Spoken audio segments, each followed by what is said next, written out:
আসসালামু আলাইকুম গাইস। আজকে আমরা তিনজন মিলে জারোয়ার পাহাড়ের উদ্দেশ্যে রওনা দিলাম। ঐতিহাসিক মক্কার ঐতিহাসিক জারোয়ার পাহাড়।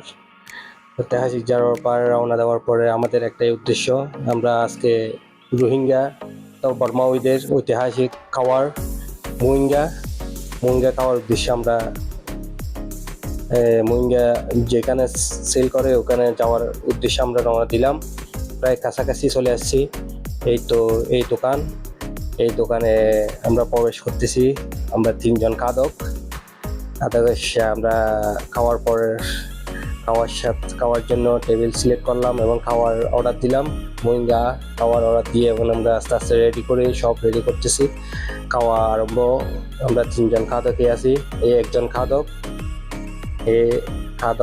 একজন খাদক, এরপরে আমি তো খাদক 1 নম্বর, আর দ্বিতীয় আরেকজন আছে খাদক আমার বন্ধু জিয়া, সেও খাওয়ার জন্য রেডি হচ্ছে। এবং আমাদের খাওয়া দাওয়াও প্রায় শেষ পর্যায়ে।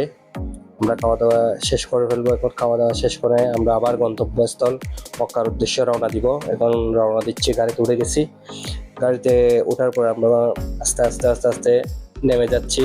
এটা হলো মক্কার ঐতিহাসিক জারোয়ার পাহাড়ের উপর ওঠার জন্য এটাই বেস্ট গাড়ি।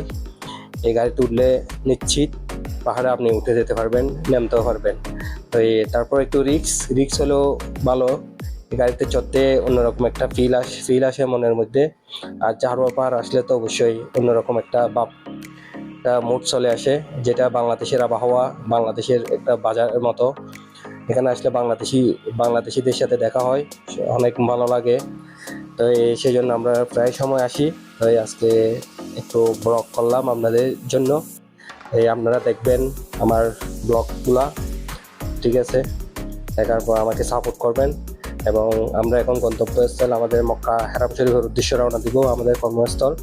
ওখানে রওনা দেওয়ার পর আস্তে আস্তে আমরা রওনা দিচ্ছি। প্রায় আমাদের কাছাকাছি চলে আসছি। একটু পরে আমরা গাড়ি থেকে নেমে যাব। তো আমাদের গন্তব্য এখানে শেষ।